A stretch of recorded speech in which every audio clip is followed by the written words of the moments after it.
Telangana times న్యూస్కి స్వాగతం. BJP OBC Morcha ఆధ్వర్యంలో సికింద్రాబాద్ న్యూ బోయిగూడలో ఉన్నటువంటి ముదిరాజ్ భవన్లో దేశ ప్రధాని శ్రీ నరేంద్ర మోడీ గారి 70వ జన్మదినోత్సవ వేడుకలను అత్యంత ఘనంగా నిర్వహించారు. సేవా సప్తాహ కార్యక్రమంలో ఎవరైతే పారిశుద్ధ్య కార్మికులు కోవిడ్-19లో మరి అలుపెరుగగా పనిచేశారో వారందరినీ కూడా ఘనంగా సన్మానించి 70 మంది పారిశుద్ధ్య కార్మికులకు ఒక్కొక్కరికి 5 కిలోల బియ్యం చొప్పున మరియు ఒక బ్లాంకెట్ను ఉచితంగా పంపిణీ చేసి వారిని సన్మానించడం జరిగింది.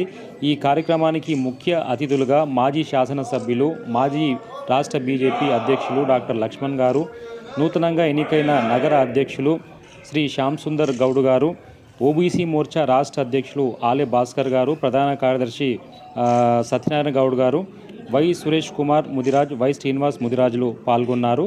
ఆ దృశ్యాలు మనం ఇప్పుడు చూద్దాం.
बागलाली जिला के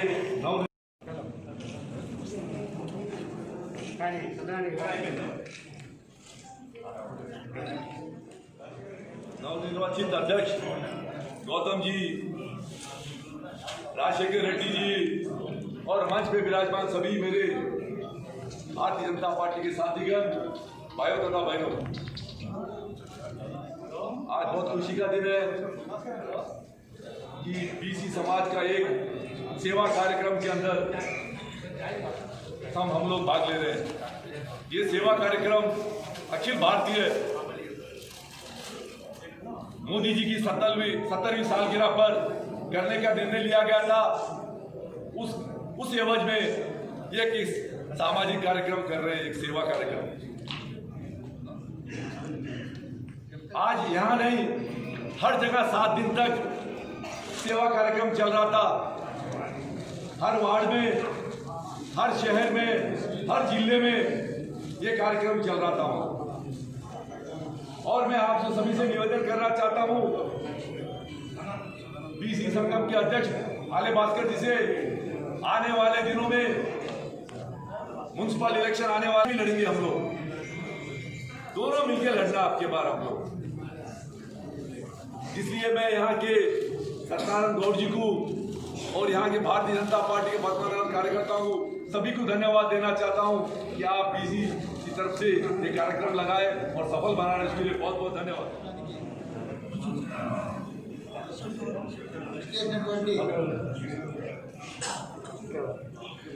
పెద్దలు, గౌరవనీయులు, మాజీ శాసనసభ్యులు, మాజీ రాష్ట్ర అధ్యక్షులు డాక్టర్ కె లక్ష్మణ్ గారు, అదేవిధంగా ఈ కార్యక్రమానికి ముఖ్య అతిథిగా ఇచ్చేటువంటి ఓబీసీ మోర్చా రాష్ట్ర అధ్యక్షుడు ఆలే భాస్కర్ గారు,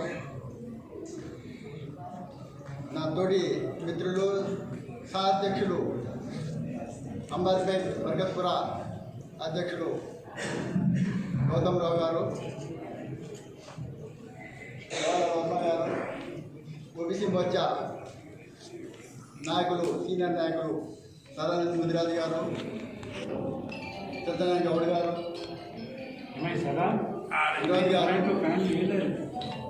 మిగతా ప్రతి ఒక్కరు వేదిక మీద ఉన్నటువంటి నాయకులు, రాజశేఖర రెడ్డి గారు, మిగతా నాయకులు అందరికీ పేరు పేరున నా యొక్క హృదయపూర్వక నమస్కారాలు తెలియజేస్తూ, ఈ కార్యక్రమం ముఖ్య ఉద్దేశం ఓబీసీ మోర్చా సేవా సప్తాహ కార్యక్రమం. సేవా సప్తాహ ప్రజల యొక్క సంక్షేమం కొరకు ప్రజలకు సేవ చేసేది కార్యక్రమం.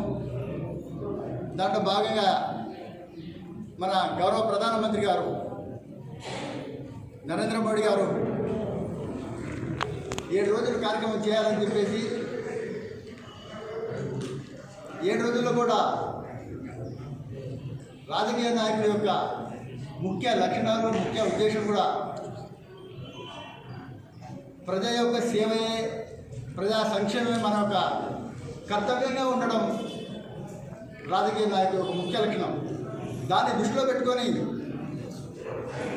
7 రోజుల కార్యక్రమం చేయాలని చెప్పేసి కేంద్ర పార్టీ సూచన మేరకు ఈ కార్యక్రమం జరుగుతుంది. ముఖ్యంగా ఓబీసీ యొక్క లక్ష్యాలు నెరవేర్చాలి. వెనుకబడిన తర్వాత యొక్క లక్ష్యం నెరవేర్చాలంటే కేవలం రాజకీయ ఉపన్యాసాలు కాదు. ఏ రోజైతే మనం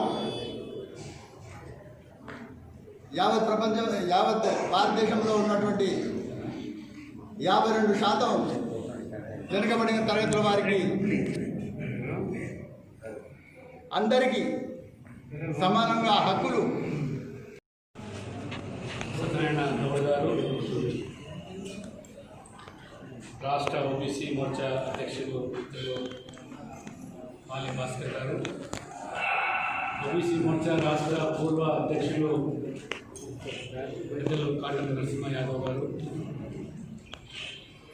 హైదరాబాద్లో భారతీయ జనతా పార్టీ కొత్తగా 4 జిల్లాలు ఏర్పాటు చేసిన తర్వాత నూతనంగా ఎన్నికైనటువంటి స్థానిక జిల్లా మాంకాళి జిల్లా అధ్యక్షుడు శ్యామ్ సుందర్ గౌడ్ గారు, అంబర్పేట బర్కత్పుర జిల్లా అధ్యక్షులు డాక్టర్ గౌతమ్ రావు గారు, రాష్ట్ర సహ కోశాధ్యక్షులు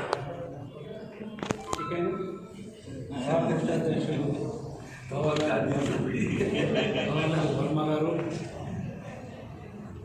వేదిక మీద సదానంద ముదిరాజ్ గారు, రాష్ట్ర ఓబీసీ మోర్చా అధ్యక్షులు వినోద్ యాదవ్ గారు, పూర్వ అధ్యక్షులు,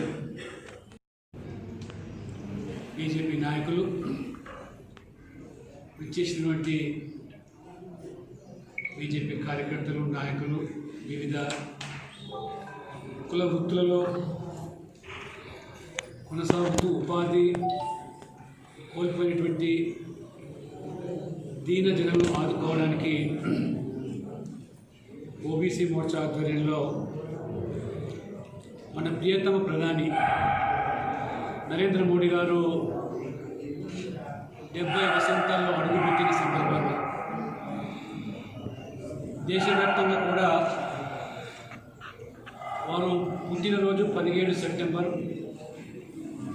రేపు 25 సెప్టెంబర్ మన బీజేపీ సిద్ధాంతకర్త పండిట్ దీన్ దయాళ్ ఉపాధ్యాయ వారి జయంతి కూడా పురస్కరించుకుంటాం.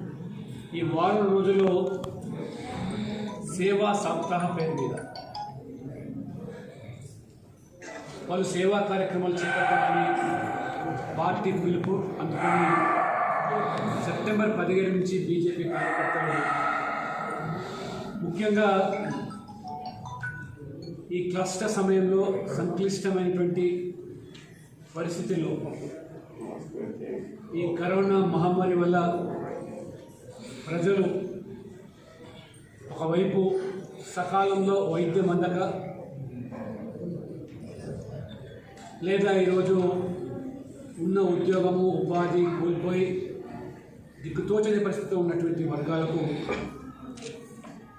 లాక్డౌన్ సందర్భంగా కూడా బీజేపీ కార్యకర్తలు చేసిన సేవా కార్యక్రమాలు ఎనలేనివి, మరవలేనివి, ప్రపంచం మొత్తం కూడా శ్లాఘించే రీతిలో మన జాతీయ అధ్యక్షులు నడ్డా గారు పిలుపునిస్తే ఫీడ్ ద నీడీ అని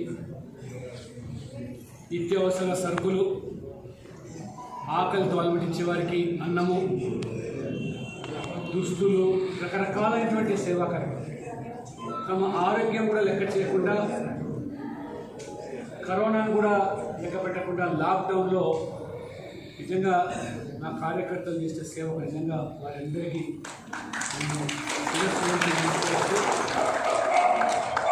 ప్రాణాలు కోల్పోయినారు కొంతమంది కార్యకర్తలు, నాయకులు, కరోనా బాధితులైనారు. ఇది చూశారు మన కేంద్ర మంత్రి, రైల్వే శాఖ సహాయ మంత్రి, కర్ణాటక వాస్తవులు, పార్లమెంట్ సభ్యులు 4 సార్లు ఎంపీగా గెలిచింది. మామూలు సైతం కూడా ప్రాణం పోయిన సంగతి.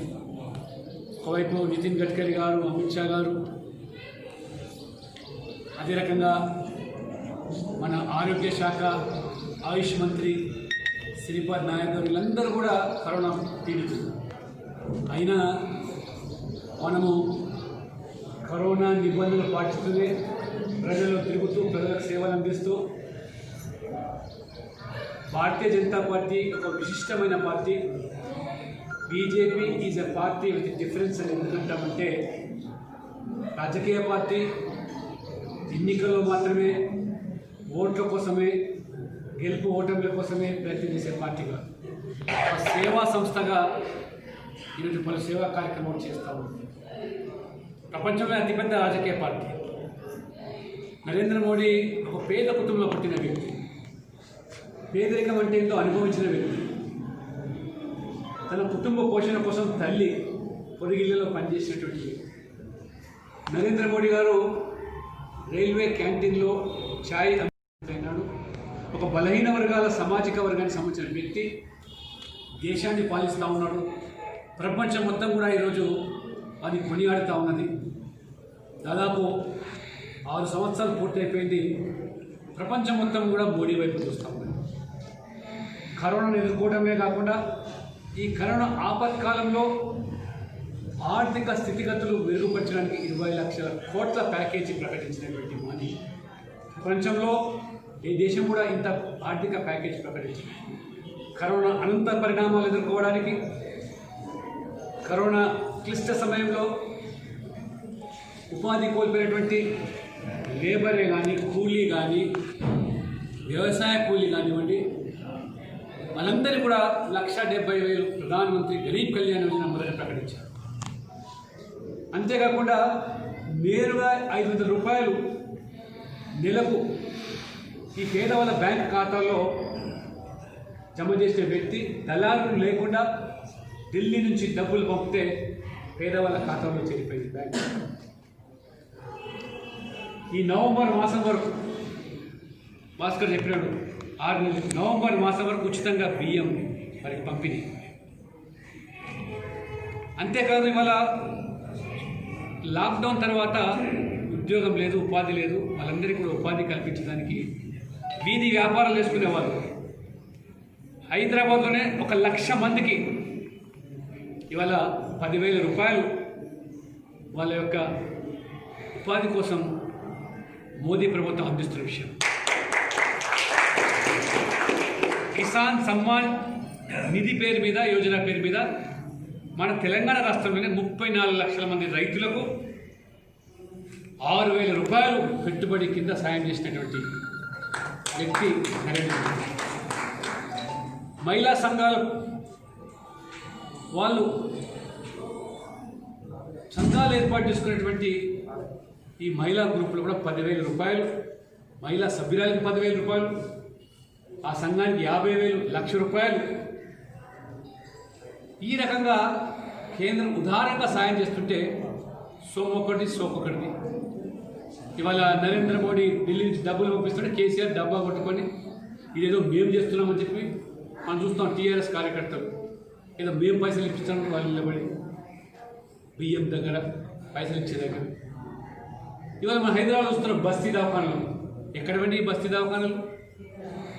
Narendra Modi national health mission కింద జాతీయ ఆరోగ్య సంస్థ ద్వారా వెల్నెస్ సెంటర్స్ పేదలుండే బస్తీలలో వారికి వైద్య సహాయం అందజేయాలని చెప్పి వెల్నెస్ సెంటర్స్ అని వారు నిధులు పంపిస్తే మన వాళ్ళు పేరు మార్చి బస్తీ దవాఖానని చెప్పి ఇవాళ మన మంత్రులు, ఇక్కడ ఎమ్మెల్యేలు ఇదేదో మా ఖ్యాతి మాకంతా అని చెప్తా ఉన్నాం. ఈ మైకు జీతాలు కేంద్రం నుంచి వస్తున్నాయి. నర్సులకు మోదీ ప్రభుత్వం నుంచి వాళ్ళకి జీతాలు వస్తున్నాయి. మందులు, పేదవారికి కావాల్సిన మందులు ఆ పేద బస్తీలు, దళిత బస్తీల్లో కావాల్సిన మందులు సరఫరా చేస్తున్నది ఇవాళ మోదీ ప్రభుత్వం. ఇక మీరేమో దానికి పింక్ రంగులు వేసుకొని ఈ ఫోటోలు పెట్టుకొని ఇదేదో మాది అని చెప్పి డబ్బా కొట్టుకుంటున్నారు. ఈ రకంగా కేంద్రంలో ఉన్న నరేంద్ర మోడీ ఎవరి కోసం మొదటి కాలం చేసినట్టే సమాజంలో ఉన్నటువంటి అట్టడుగులో ఉన్నటువంటి వర్గాల కోసం చివరన నరేంద్ర మోడీ. ఎందుకంటే పేదరికం అంటే ఏదో అనుభవించిన వ్యక్తి కాబట్టి, 2 పూటల కడుపు నిండడానికి ఎంత కష్టపడాలో అనుభవించిన వ్యక్తి కాబట్టి ఇవాళ 1,70,000 కోట్లు గరీబ్ కళ్యాణ్ యోజన అనేక రకాలుగా ఈరోజు కేంద్రం ఉదారంగా సహాయం అందిస్తూ ఉంటే ఇవాళ మన రాష్ట్రంలో టీఆర్ఎస్ ప్రభుత్వం కరోనాను గాలికి వదిలేసి 4 కోట్ల తెలంగాణ ప్రజలకు ఒకటే government hospital, Covid hospital. Adilabad ఖమ్మంలో వచ్చిన గాంధీకి వచ్చే లోపల ప్రాణాలు గాలి కలిసిపోతుంది. ఇవాళ కార్పొరేట్ ప్రైవేట్ హాస్పిటల్ దోపిడీ, 10 లక్షలు, 20 లక్షలు, 30 లక్షలు పెట్టినా ప్రాణాలు కాపాడలేరు. దోపిడీ జరుగుతూ ఉంటే వాళ్ళకి కొమ్ము కాస్తున్న ప్రభుత్వం టీఆర్ఎస్ ప్రభుత్వం. ఎందుకు వాళ్ళని చర్యలు తీసుకోవడం లేదు అంటే పేదవారికి, కన్నవాళ్ళకి ఈ మహమ్మారి వ్యాపిస్తే ప్రాణాలు పోవాల్సిందేనా? గాంధీ హాస్పిటల్ విలేకరి జర్నలిస్ట్ మనోజ్ ఆవేదన చూసాం వీడియో. డాక్టర్లు చనిపోతున్నారు, నర్సులు చనిపోతున్నారు, విలేకరులు, పారిశుద్ధ సిబ్బంది, రోడ్డు ఉడ్చేవాళ్ళు, చెత్త ఎత్తేవాళ్ళు వాళ్ళు ప్రాణాలు లెక్క చేయకుండా వృత్తి ధర్మాన్ని పాటిస్తూ మన కోసం పనిచేస్తుంటే వాళ్ళకి భరోసా కల్పించాల్సి పోయి దేశంలో ఎక్కడ లేదు. గాంధీ హాస్పిటల్ నర్సులు వాళ్ళు సమ్మె చేస్తూ ఉన్నారు,